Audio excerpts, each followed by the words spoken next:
Borderlands 4 has a problem, at least in my eyes. But I have the solution, and it's from an unlikely source. A British text-based role-playing game. I'm not kidding, stay with me. Now right away, I like Borderlands 4 so far. I'm having a lot of fun. Which is surprising, because looter shooters are not my usual stomping ground. But you can tell that Borderlands 4 has this down to a science at this point. They know how to make you want to get that loot. Bazillions of guns and loot explosions and vaults to find and missions to do, there's always a reason to want to get better gear. But that's where my issue lies. For there to be better gear, there needs to be worse gear, and a lot of it. Pair that with you constantly switching your guns for slightly better ones, and next thing you know, your inventory is full. Now you're stuck with either an inventory full of items you're never gonna use, or you're selling them for money you'll never really spend.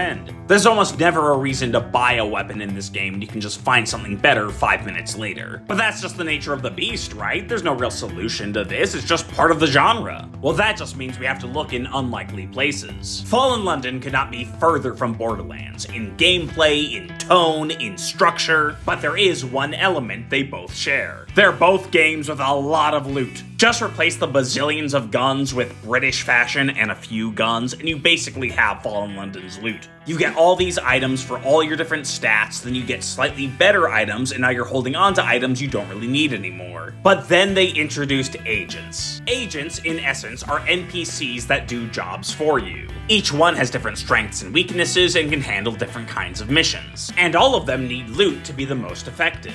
Now all that gear you weren't going to use can go to your agents. You give them that lower tier gear to best fit for the mission they need to do, and then they just do the mission in the background. You profit from the mission, you continue your progress, and you might even upgrade them with better gear later. Now could you imagine sending a squad of wacky Borderlands side characters to do some lower tier missions for you, grinding out bosses you don't want to do with gear you weren't going to use to get you better gear, and then by the end game not only can you brag about your legendaries and perfect build, but your perfect squad of NPCs. I'm telling you, this could be so neat. But what do you think? Could this concept actually work for a looter shooter? Or should it just stay in London?